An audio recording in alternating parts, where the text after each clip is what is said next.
Y les decía, hoy empezamos con parámetros de geometría de sección y nomenclatura. Entonces, vamos a hablar primero acerca de la nomenclatura. Y bueno, la nomenclatura más común en perfiles aerodinámicos, aunque no es la única, ¿verdad? Pero una de las primeras y muy común es la nomenclatura NACA, ¿verdad? NACA. Aquí está, NACA.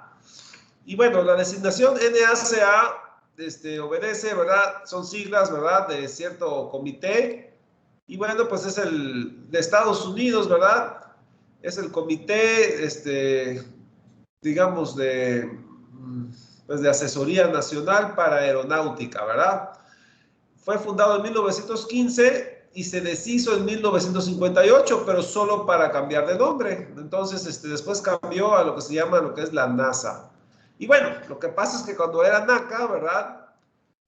Pues hablaba nada más de aeronáutica, pero ya cuando se volvió NASA, pues ya incorporaron la astronáutica también, ¿verdad? Entonces, la NASA cubre tanto aeronáutica como astronáutica. Pero la NACA, digamos que fue donde nació la NASA, por así decirlo. Entonces, pues mientras era la NACA, ¿verdad? El Comité de Asesoría Nacional para Aeronáutica, bueno, pues ahí hicieron clasificaciones para describir la geometría de distintos perfiles de alas, ¿verdad? Entonces existen distintos tipos de clasificaciones.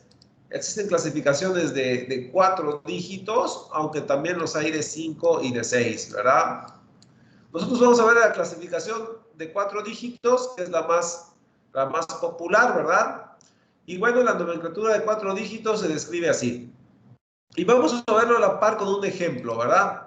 Entonces, el primer dígito, ¿verdad? Habla del valor máximo de la flexión del perfil. Eso sí, como porcentaje de longitud de cuerda. Entonces, vamos a ver un ejemplo con esa situación.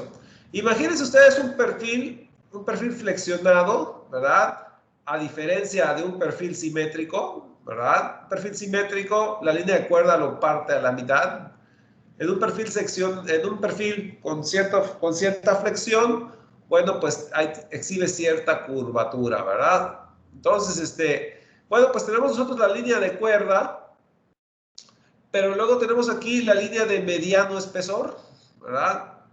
Entonces, si esto tiene cierta curvatura, si el perfil tiene cierta curvatura, cierta flexión, la línea de mediano espesor no va a coincidir con la línea de cuerda, ¿verdad? A diferencia de lo que pasa en un perfil simétrico.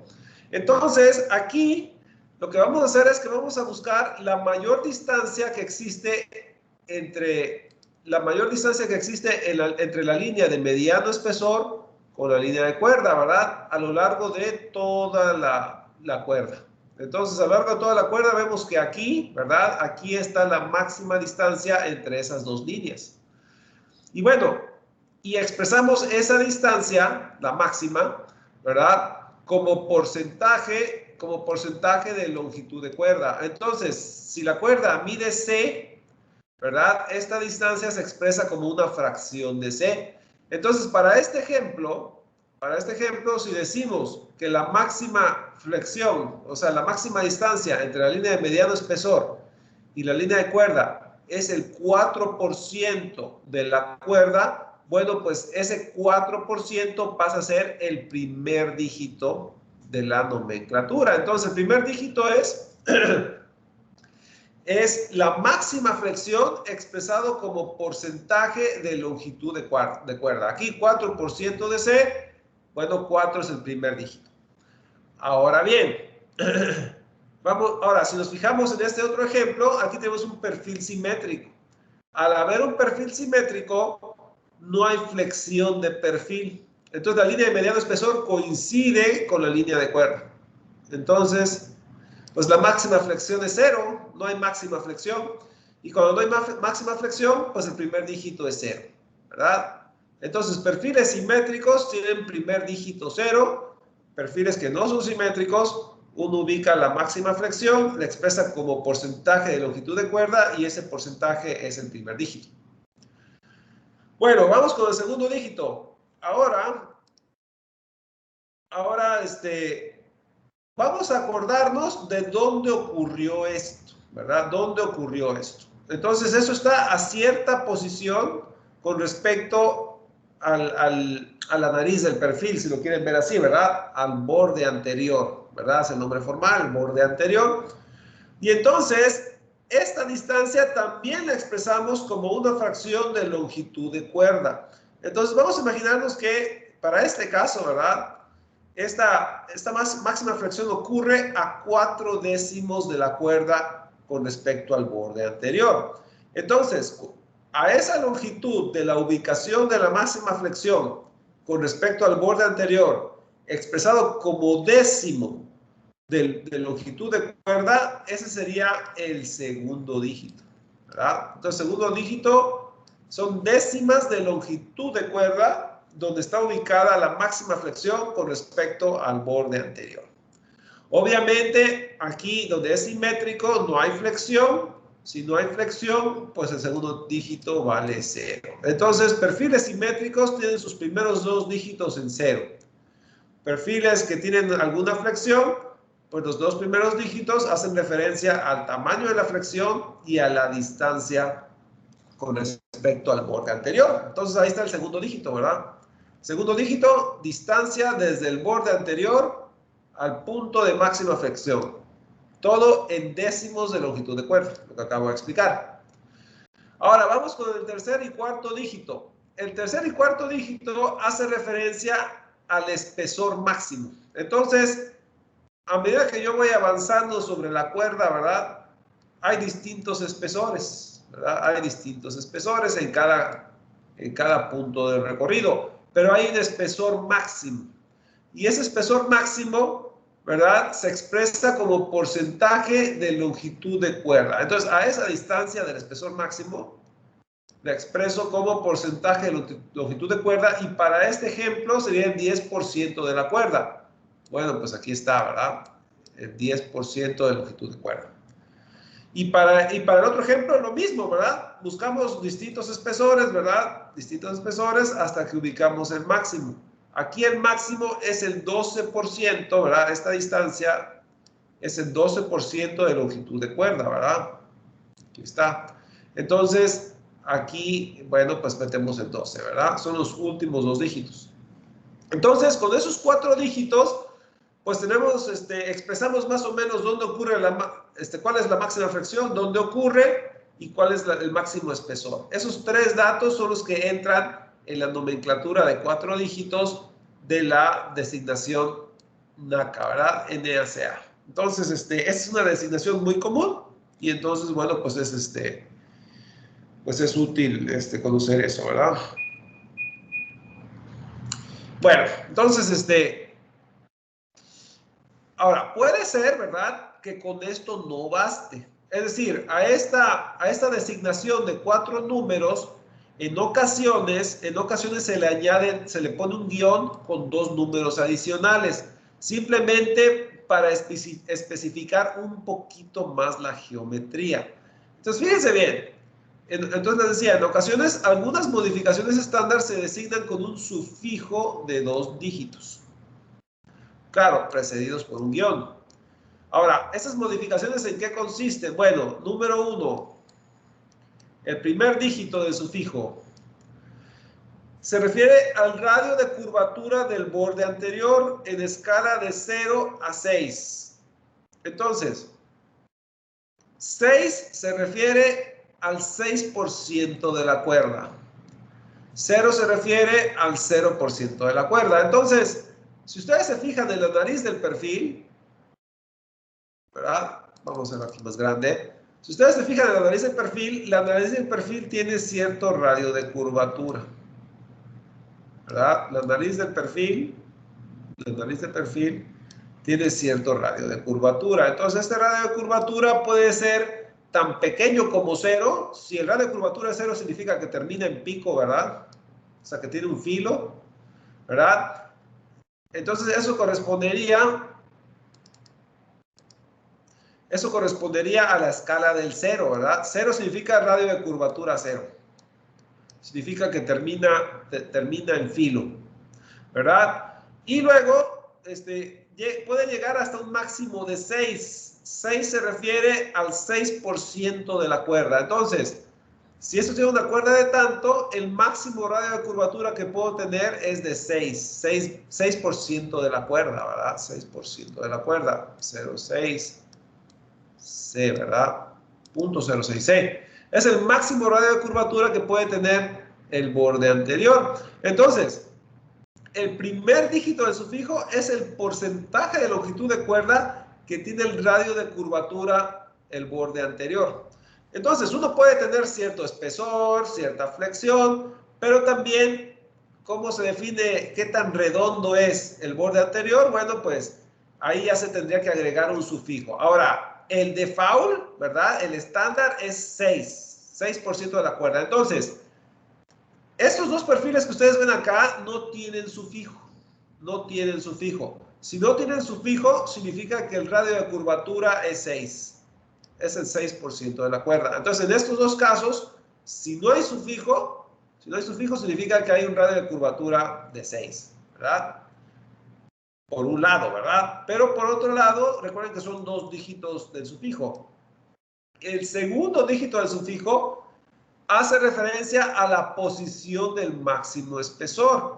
Ahora, la posición estándar es a 4 décimas de la cuerda, ¿verdad? Entonces, estos dos perfiles que yo puse aquí no tienen sufijo. ¿Eso qué significa? Significa que las condiciones de la posición del máximo espesor, así como el radio de curvatura, ¿verdad?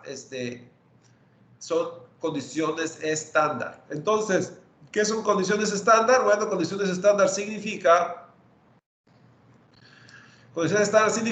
que el máximo espesor está a 4 décimas de cuerda, ¿verdad? O sea que esta distancia es 0.4C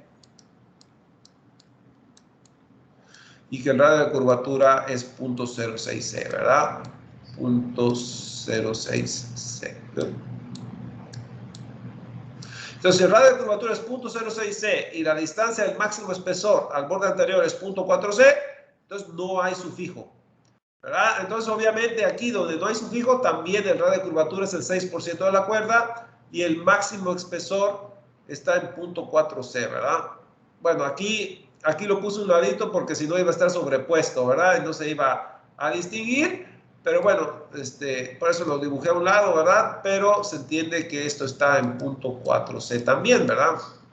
Simplemente es porque si no, no se iba a notar, se iba a ver muy amontonado. Pero bueno, entonces, si no hay sufijo, 0.4C el máximo espesor, radio de curvatura 0.06C. Si uno de esos dos datos difiere de las condiciones estándar, entonces hay que poner el sufijo con los dos dígitos, ¿ok? Entonces, vamos a ver un ejemplo de eso. Tenemos el NACA 0010-64. Ahora, para aquí no hay que utilizar, vamos a ver. Aquí no hay que utilizar, aquí realmente no habría que utilizar ningún guión, ¿verdad? Entonces, una condición estándar, si el máximo espesor está a 0.4C, ok, lo que pasa es que aquí tengo que editarlo, ¿verdad? Aquí en este caso, el radio de curvatura es 0.01C, el 1% de la cuerda. Entonces significa, ¿verdad? Si nos fijamos, el primer dígito hace referencia al radio de curvatura. Entonces, aquí el primer dígito vale 1. Aquí me equivoqué, ¿verdad? Tengo que editarlo. Al rato lo edito y lo subo. Entonces, como el radio de curvatura no es fíjense bien, el espesor máximo sí es estándar, por eso lo puse en gris. Pero el radio de curvatura no es el estándar, no es el 6% de la cuerda, es el 1% de la cuerda. Porque este es distinto, hay que poner los dos dígitos. El primer dígito es el porcentaje de la cuerda, ¿verdad? Que equivale al radio de curvatura. Y el segundo dígito son los décimos de cuerda de la posición del espesor con respecto al borde anterior. Esta es una condición por default, pero hay que ponerla porque el radio de curvatura no es estándar. Entonces hay que poner los dos dígitos.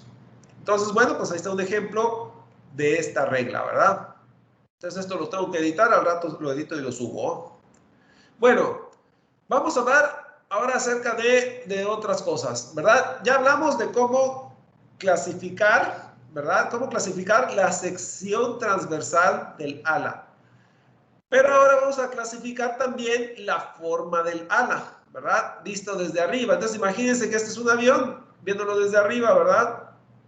Es un avión viéndolo desde arriba y las alas tienen cierta forma, ¿verdad?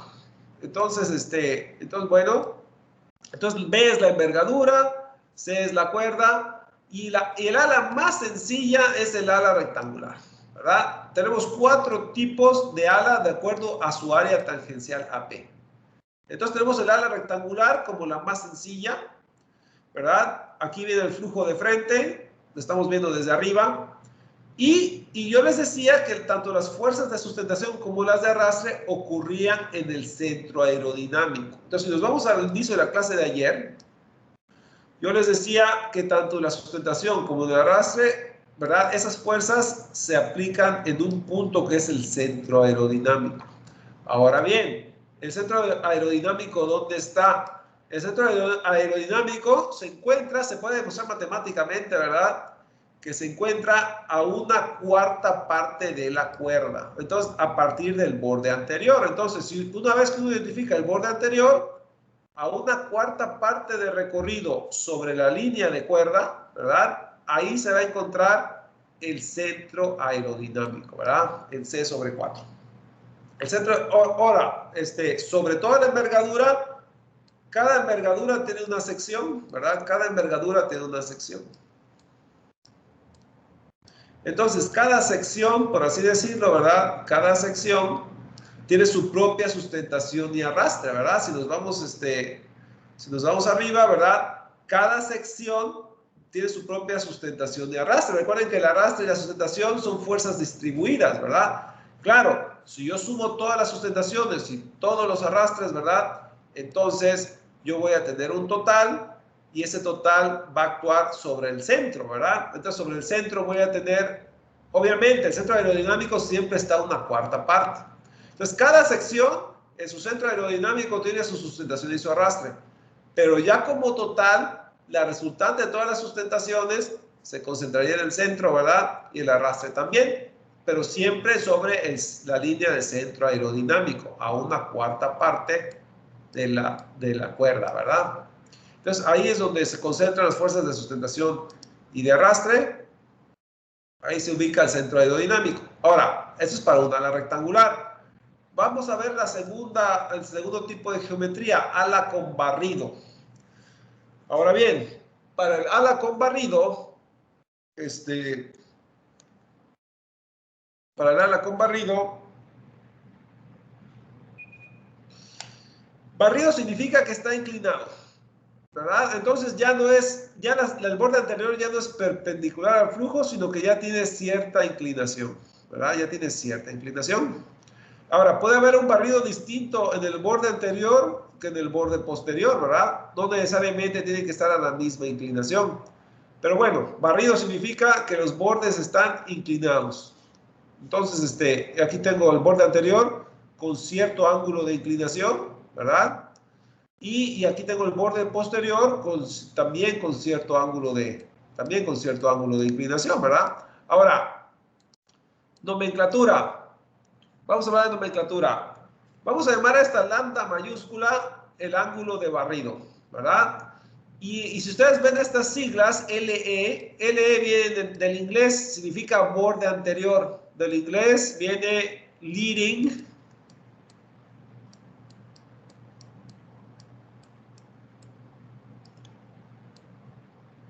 ¿verdad? Leading edge.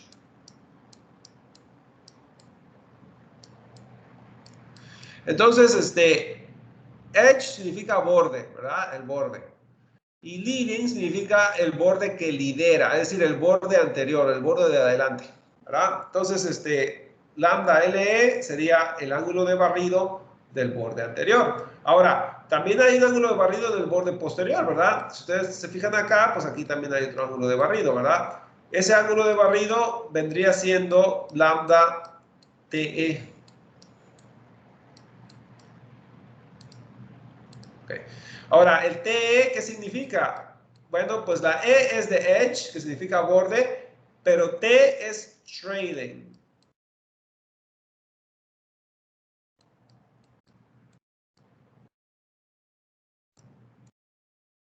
Que es la que sigue. Entonces, el borde que sigue. Entonces, este es el borde que lidera y otro es el borde que sigue. O sea, el borde anterior y el borde posterior, ¿verdad? Entonces, bueno, pues ahí está el ángulo de barrido, ¿verdad? Entonces, un ala con barrido es un ala cuyos bordes están inclinados y típicamente el ángulo en la literatura, en los libros, en los artículos científicos, a ese ángulo lo van a ver representado con una lambda mayúscula. Es simplemente pues es como un pico, ¿verdad? Ok, bueno, entonces esos son el ángulo de barrido. Vamos a hablar ahora acerca de las cuerdas. Si se fijan, ya en estas alas con barrido ya tenemos cuerdas variables, ¿verdad? Es decir, esta cuerda en el extremo no mide lo mismo que esta cuerda en la raíz, ¿verdad? Y no mide lo mismo que esta cuerda en el centro. Las cuerdas son distintas. Entonces, a medida que uno avanza, ¿verdad? Las cuerdas van a ser distintas. Entonces hay que definir, hay que por lo menos distinguir una cuerda de la otra. Ahora, ¿cuáles son las cuerdas típicas para definir esta ala con barrido? Tenemos la cuerda en el extremo. La cuerda en el extremo, bien, esta T viene del inglés, que es tip. Y tip es punta. Entonces, como que eso se va afilando, ¿verdad? Y llego a la punta, al extremo, ¿verdad? Tip es el extremo, la punta. Entonces, y después tenemos la cuerda en la raíz, ¿verdad? En la raíz del ala. ¿Eh? Si esta ala crece hacia acá y crece hacia acá. Entonces, esta R viene del inglés que es root, que es raíz, ¿verdad? Entonces tenemos la cuerda de raíz y la cuerda del extremo, ¿verdad? De las puntas, ¿verdad?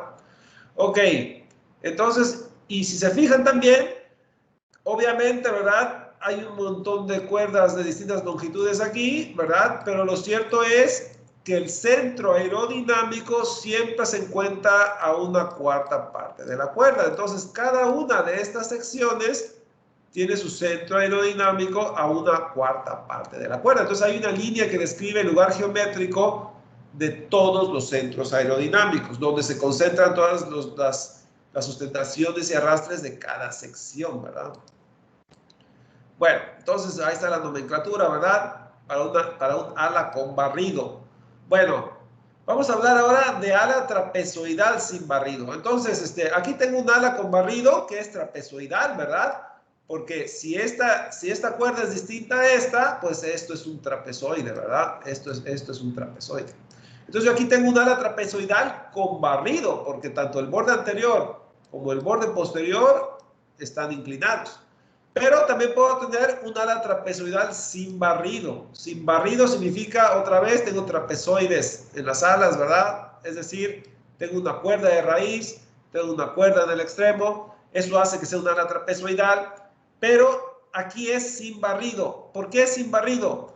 Porque, si se fijan, aquí el hecho de que esta inclinación sea distinta a esta significa que el trapezoide de alguna manera está distorsionado, ¿verdad? El trapezoide en conjunto se inclinó. Aquí no, ¿verdad? Aquí yo tengo un ángulo y aquí tengo el mismo ángulo hacia adentro, es decir, es simétrico, ¿verdad? Aquí va hacia adentro la misma cantidad que esto, entonces tenemos dos trapezoides centrados, por así decir. Entonces, sin barrido, ahora uno puede decir, no me queda claro. Bueno, se los voy a poner claro. Si la línea de centros aerodinámicos tiene barrido, entonces es un ala con barrido, ¿verdad? El centro aerodinámico tiene barrido. Claro, es un barrido distinto al barrido del borde anterior y del borde posterior, porque es una cuarta parte de la distancia de la cuerda y todas las cuerdas son distintas. Pero si la línea C/4 tiene barrido, es un ala con barrido, ¿verdad? Y si tengo un ala, ok, con cuerdas distintas, pero la línea C/4, ¿verdad? Es perpendicular al flujo, entonces tenemos un ala sin barrido, ¿verdad? Entonces, los centros aerodinámicos no tienen barrido, el ala es sin barrido. Bueno, y después tenemos un ala un poquito más complicada, ¿verdad? Que es el ala delta. El ala delta es un triángulo, una delta es un triángulo. Entonces, un ala delta es simplemente un ala triangular. Ahora, las alas triangulares se caracterizan porque las cuerdas en los extremos valen 0, ¿verdad? La cuerda de la raíz, sigue habiendo una cuerda de la raíz, pero las cuerdas en los extremos se hacen 0. Ahora, estas alas delta, ¿verdad? Obviamente hay un ángulo de barrido del borde anterior, no hay ángulo, podría haber un ángulo de barrido del borde posterior, ¿verdad? Lo que hace un ala delta es que las cuerdas en los extremos sean 0. Eso es lo que lo hace delta, ¿verdad? Un CT de 0. Entonces, teóricamente hablando, pues sí podría tener yo un barrido del borde posterior, pero típicamente no lo tienen, ¿verdad? Eso sí, si el borde anterior tiene barrido, pues entonces la línea C sobre 4 pues también lo va a tener, ¿verdad? Entonces hay un ángulo de barrido de la línea C sobre 4 y hay un ángulo de barrido del borde anterior. Típicamente el borde posterior no tiene. En la práctica podría haber uno chiquitito, ¿verdad? Pero realmente muchas veces no tienen, ¿verdad? Son triangulares. Pero lo que hace un ala delta es que las cuerdas en los extremos se hacen 0. Entonces prácticamente tenemos un triángulo, ¿verdad? Bueno, entonces estos son digamos, algunas caracterizaciones geométricas de las áreas tangenciales de las alas, ¿verdad? Son las 4 grandes categorías, ¿verdad? Todas más o menos caen dentro de estas categorías. Hay pocos aviones que tienen alas rectangulares, muchos aviones tienen alas trapezoidales y muchos de ellos tienen alas trapezoidales con barrido, ¿verdad? Y ya las alas delta son para aviones de guerra, porque las alas delta se caracterizan por tener mucha maniobrabilidad, ¿verdad? Entonces, generalmente esas alas son para alas, están dedicadas, se aplican más que nada a cuestiones militares, ¿verdad? Bueno, entonces, ahora vamos a hablar de nomenclatura. Les había dicho, ¿verdad? Tenemos lo que es la envergadura B, ya habíamos hablado acerca de eso. Habíamos hablado de la cuerda de raíz, habíamos hablado de la cuerda en los extremos, ¿verdad? CT, ¿verdad? Entonces, cuerda de raíz, cuerda del extremo. Habíamos hablado del ángulo de barrido, ¿verdad? Que puede haber un ángulo de barrido de la línea de centros aerodinámicos, línea C sobre 4, pero también hay ángulo de barrido del borde anterior y también puede haber borde de barrido, ángulo de barrido del borde posterior, también puede haber, ¿verdad? Entonces, hay distintos ángulos de barrido. Ahora, hay 2 parámetros adicionales que les voy a mencionar. Uno lo vamos a utilizar mucho, que es el AR, y hay otro que no lo vamos a utilizar aquí, pero se pueden topar con él en la práctica si ustedes se dedican a trabajar en esto, deciden seguir estudiando sobre esto, ¿verdad? O les toca trabajar un proyecto sobre esto. Entonces, vamos a definir primero eso que ya no, muy probablemente ya no lo vuelvan a ver, ¿verdad? Que es el coeficiente de filo. Y el coeficiente de filo simplemente es el cociente entre la cuerda del extremo con respecto a la cuerda de la raíz. Entonces, si yo divido este número entre este número, ¿verdad? Lo que me va a decir es una medida de qué tan puntiaguda está el ala, ¿verdad? Qué tan puntiaguda está el ala. Entonces, por eso se llama coeficiente de filo, porque el filo, pues, hace referencia a qué tan puntiagudo está, ¿verdad? Ahora, un ala, obviamente, entre más pequeño sea este número, más puntiagudo es. Por ejemplo, el ala rectangular tiene un cociente de 1, ¿verdad? Porque el ala rectangular es la misma cuerda en la raíz que en el extremo. Entonces, no es para nada puntiagudo, ¿verdad? La menos puntiaguda de todas tiene pues es un ala rectangular, es un coeficiente de 1. Ahora, vamos a hablar de la más puntiaguda de todas. La más puntiaguda de todas es el ala delta, porque aquí tengo una cuerda en el extremo igual a 0. Entonces, obviamente, eso me va a dar un cociente de 0, ¿verdad? Cociente de 0, es el ala delta. Entonces, ¿qué tan puntiaguda es el ala, verdad? En su área tangencial. Bueno, pues, entre más pequeño sea el coeficiente, más puntiagudo es. Entre más grande es el coeficiente y el más grande es 1, ¿verdad? Es el ala rectangular. Ahora bien, vamos a hablar de la envergadura efectiva.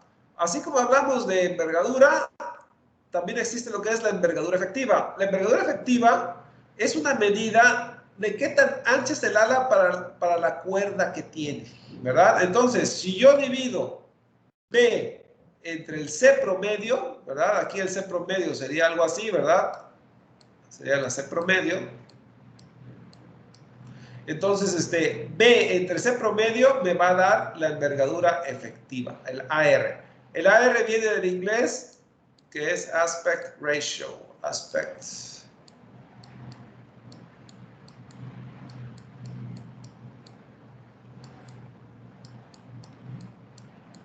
ratio. Ahora, ratio, ¿verdad? Es cociente. Entonces, traducido literalmente es el cociente de aspecto, es decir, el cociente que describe qué forma tiene mi ala. Entonces, B sobre C es una medida de qué tan ancha es para la cuerda promedio que tiene. Por ejemplo, si es rectangular, pues nada más es B sobre C. Pero si ya no es rectangular, ¿verdad? Hay que dividir B entre la C promedio. Entonces hay un montón de cuerdas, ¿verdad? Hay que sacar el promedio de todas ellas. Entonces, pero bueno, más fácil que B sobre C, matemáticamente equivalente a B sobre C promedio, es B cuadrada sobre AP. Entonces, si yo conozco la envergadura y yo conozco el área y yo conozco el área tangencial, ¿verdad? AP. Entonces, B cuadrada sobre AP es lo mismo que B sobre la cuerda promedio, ¿verdad? Esa es la envergadura efectiva. Y ese es un parámetro muy importante a la hora de hacer cálculos. Entonces, esto sí hay que tener, esta fórmula uno se la tiene que saber de memoria, ¿verdad? Yo les decía el día de ayer que cuando ustedes van a catálogos de desempeño aerodinámico, ustedes lo que van a encontrar son sustentaciones y arrastres del ala infinita. Pero si ustedes quieren hacer la corrección para cierto tipo de ala, de acuerdo a la forma que tiene el ala, ¿verdad? Con sus dimensiones, como en estos diagramas, entonces tienen que hacer un ajuste a esos valores que ustedes encuentran del ala finita. Y ese ajuste depende del AR del ala que ustedes tengan enfrente, ¿verdad? Entonces, el AR es un parámetro muy importante para hallar el desempeño aerodinámico de un ala. ¿Por qué? Porque ese AR sirve para hacer el ajuste sobre el valor del ala infinita. Lo tienen que ajustar para tener el valor real, ¿verdad? El valor del ala infinita es algo que está catalogado. Ya con este ajuste tiene el valor real del caso que ustedes están analizando, ¿verdad? Bueno, véanlo como cuando ustedes hacen un análisis de esfuerzos. Ustedes pueden calcular los esfuerzos, pero luego está el factor de concentración de esfuerzos en ciertas regiones, ¿verdad? Pues aquí es algo similar. El ala infinita les da un valor de referencia y el AR ya les hace el ajuste para el valor real, ¿verdad? Bueno, entonces, como ejemplo, nos piden calcular el AR, ¿verdad? El AR típicamente aparece así, aparece como una A, ¿verdad? Que comparte la pata de la R, ¿verdad? Entonces, típicamente aparece como un símbolo así, ¿verdad? Aquí lo escribí así porque no encontré el símbolo ¿verdad? Pues nada más puse AR, pero típicamente ustedes van a encontrar este símbolo como referencia de la R. Entonces, el AR, nos piden calcular el AR, ¿verdad? De un ala delta, ¿verdad? Ahora, nos piden expresar el AR en función del ángulo de barrido del borde anterior. Entonces, vamos a ver cómo hacerlo. Entonces, ¿cuál es la fórmula del AR? La fórmula del AR me dice que es B cuadrada sobre AP, ¿verdad? Ok. Pero también me dicen ala delta. Y el ala delta es un triángulo. El ala delta es un triángulo. Entonces, el AP, ¿cuánto vale el AP de este triángulo? Es base por altura sobre 2. Entonces, es base, la base es la envergadura, la altura es la cuerda en la raíz. Entonces, base por altura sobre 2. Entonces, el área tangencial de una ala delta es envergadura por cuerda de raíz sobre 2. Bueno, entonces, vamos a ver, el área de una ala delta, envergadura por cuerda de raíz sobre 2. Ahora, pero nos piden calcular el AR en función del ángulo del borde anterior. Entonces, bueno, pues vamos a ver el ángulo del borde anterior. El ángulo del borde anterior es este de aquí, ¿verdad? Este ángulo del borde anterior, ¿cómo lo puedo expresar? Con este cateto y este cateto opuesto, ¿verdad? Ahora, el cateto opuesto es CR. Y el cateto adyacente es B sobre 2. Entonces, tangente del ángulo de barrido del borde anterior es igual a opuesto sobre adyacente. Es decir, es igual a CR sobre B sobre 2. Entonces, nos va a hacer falta esta fórmula porque nos piden el AR en función de ese ángulo. Entonces, definimos el ángulo. La tangente del ángulo es igual a la cuerda de la raíz sobre B sobre 2. Entonces, ya definimos, ya tenemos todo para calcular el AR. Ahora, de esta fórmula despejamos el CR. Entonces, CR es igual a tangente de lambda por B sobre 2. Y luego, ese CR lo vamos a meter aquí, ¿verdad? Entonces, ahora sí, el AP va a ser igual a B sobre 2, ¿verdad? B sobre 2 por el CR, y el CR es este. Entonces, lo sustituimos. Y tenemos B cuadrada sobre 4 por tangente del borde anterior, ¿verdad? Del barrido del borde anterior. Y ahora sí, calculamos el AR. El AR es B cuadrada sobre el área. Y el área, la acabamos de calcular, es esta, ¿verdad? Y entonces B cuadrada con B cuadrada se va, el 4 pasa para arriba, ¿verdad? Y tenemos que la envergadura efectiva del ala delta, ¿verdad? Es 4 sobre tangente del ángulo de barrido del borde anterior. Entonces, bueno, pues ahí está el cálculo de un parámetro geométrico de algún tipo de ala, ¿verdad? Entonces, pero bueno, lo importante aquí es saber identificar los parámetros que definen la geometría de un ala y luego, bueno, pues calcular ciertas propiedades que pueden ser de utilidad. Entonces, ustedes ya saben que para un ala delta, si nosotros identificamos el ángulo de barrido, ¿verdad? Con ese dato podemos calcular la envergadura efectiva para este tipo de alas, ¿no? Con esta fórmula. Bueno, y así se puede hacer para las otras geometrías de alas, ¿verdad? Entonces, ¿hoy qué vimos? Hoy vimos los distintos tipos de alas, ¿verdad? En base al área tangencial, los parámetros comúnmente utilizados para describir dichas geometrías, pero también vimos, ¿verdad? En base a la sección transversal de alas, también vimos qué nomenclatura se utiliza típicamente para describir esas geometrías. Entonces, bueno, esta va a ser la clase de hoy. Aún no voy a subir el archivo porque tengo que editar este ejemplo, ¿verdad? Pero apenas lo edite, les aviso aquí para que lo puedan bajar, ¿verdad? Entonces, es la única corrección que tengo que hacer a este archivo, ¿verdad?